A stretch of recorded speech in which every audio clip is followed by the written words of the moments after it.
every unit of measurement we have and we use today is based on something found in nature. Something that is as repetitive or consistent as possible.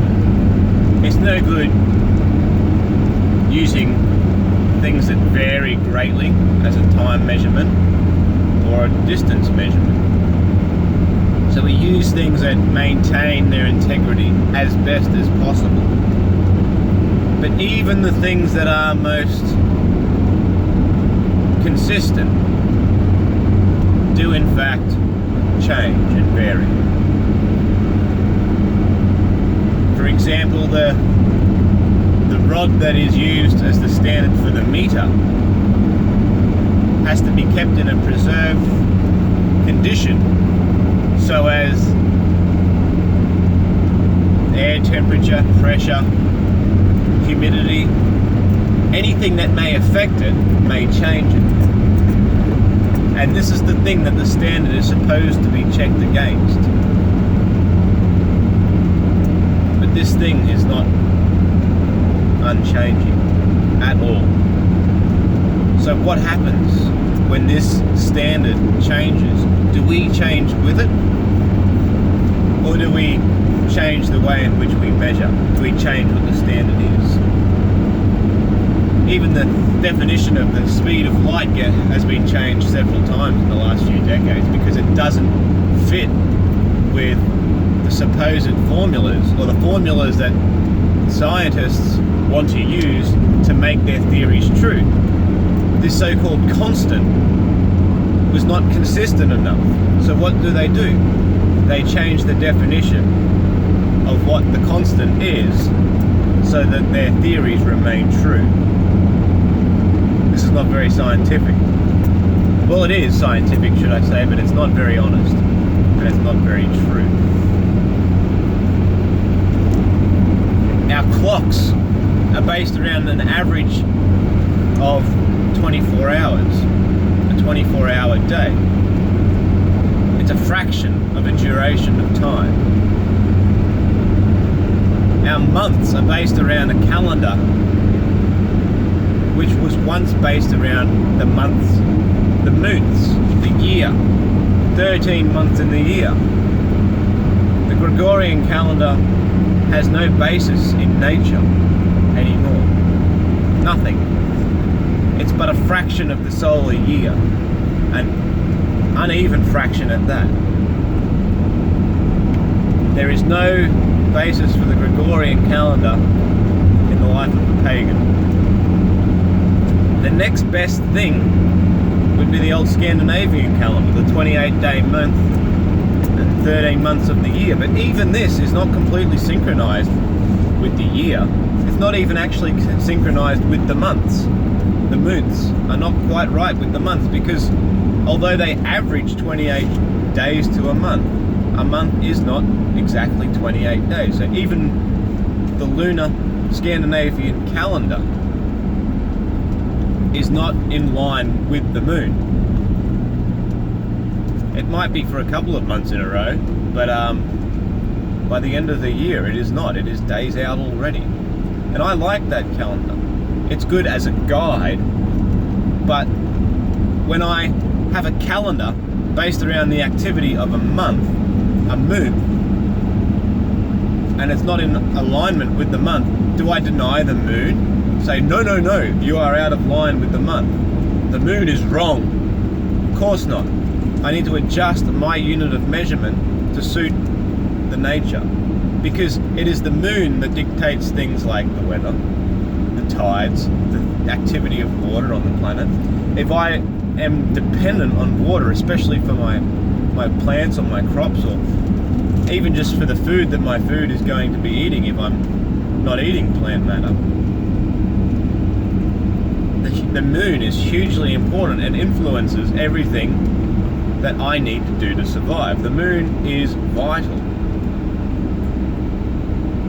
But the moon doesn't even quite line up with the sun. So the idea of a calendar based on what the moon's activity is and using that to dictate when and what the seasons are is ludicrous. Because the moon doesn't line up with the sun every year. The moon takes 19 years to line up with the sun in any relevant pattern, called a synodic cycle. At the point where a lunar month is in clear alignment with a solar year at a checkpoint, it takes 19 years before they are in agreement again. They work and they merge and they have variances in their own schedule that line up occasionally, and this is when we have certain checkpoints throughout the year and throughout the seasons. And these seasons are dictated by the activity of the Earth and the Sun, as well as the activity of the Moon around it. All of our calendars are based around the actions of these astronomical or astrological, whatever, bodies, celestial bodies. So for someone to have a date based on a calendar which is based on nature, and then wants to talk about the effects of nature during this time, well, I would argue for such things like the seasons. The seasons are dictated to us by their behavior. So I don't care what the date is on your calendar or when your date or time or duration begins. There are certain unchangeable checkpoints in the year. The 2 solstices and the 2 equinoxes. These are unchanging times throughout the year. These are solar dates. They do not change. No matter what happens, the equinox is a time of equal measures for day and night. Some places in the world, this is a variance based on where you're positioned. So your equinox might not be a 12-hour day and a 12-hour night, but it is balanced in its relevant place on the globe, and it is unchanging. Compared to it is solstice time of the year, it is within balance. So if you were to count the days of night and the days of day, it all checks out. It is all balanced. And this is the clock, this is the calendar that I follow as best as I can. I watch the sun and I watch the moon, and I trust that they know what they are doing, because that is what affects my life the most, the seasons.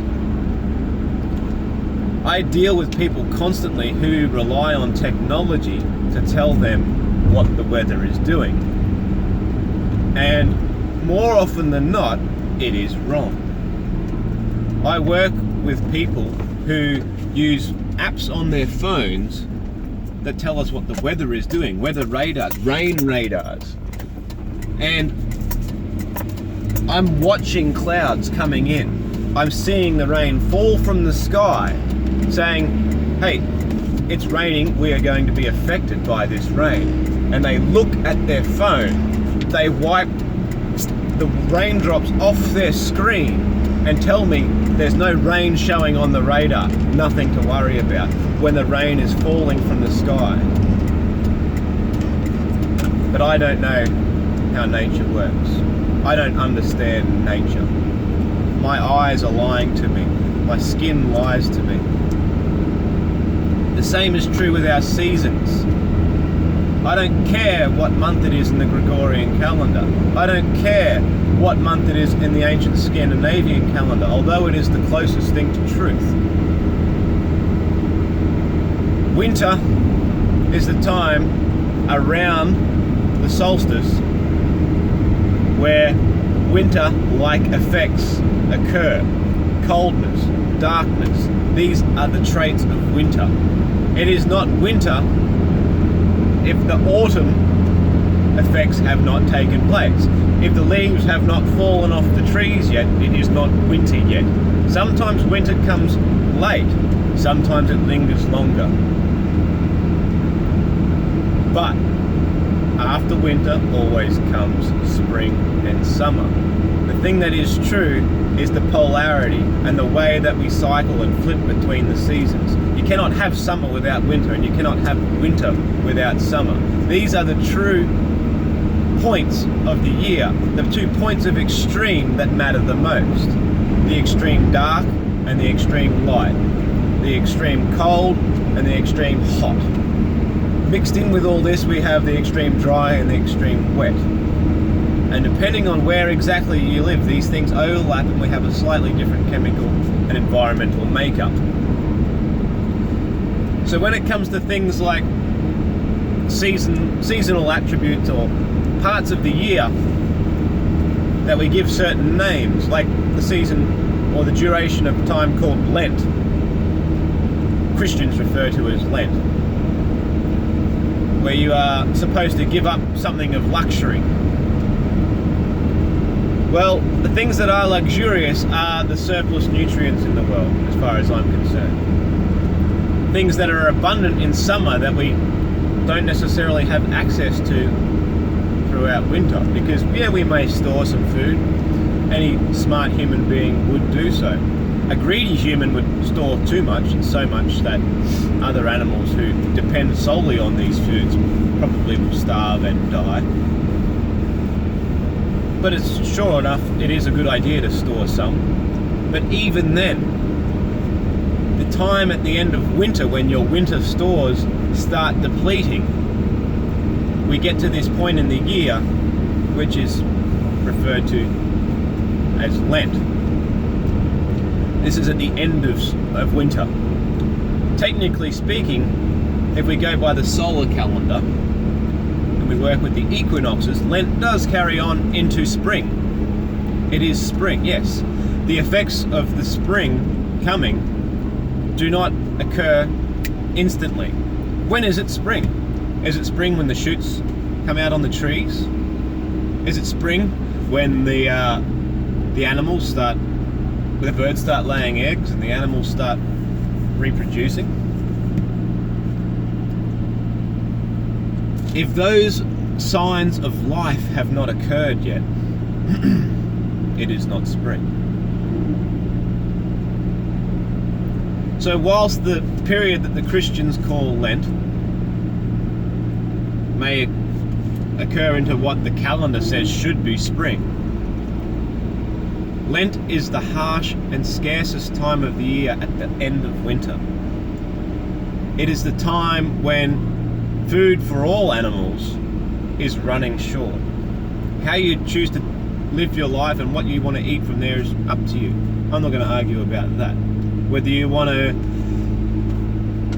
kill starving animals and eat them to save their misery and make your life better, or if you'd rather steal acorns and plant matter from animals who can't eat anything else and will ultimately starve, and you'll contribute more to starving animals in nature, and you may consider yourself a better human for that. I don't know how that works.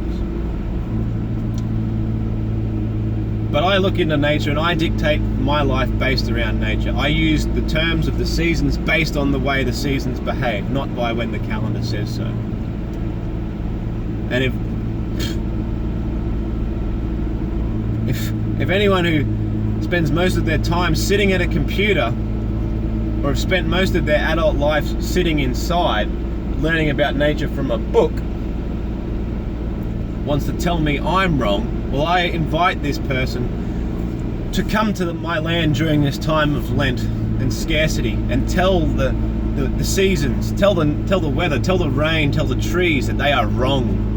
They should be shooting because it is now the time of the calendar. Tell the animals, you're not starving, you are wrong. You tell them. And I'll carry on living in sync with nature. Thanks for listening.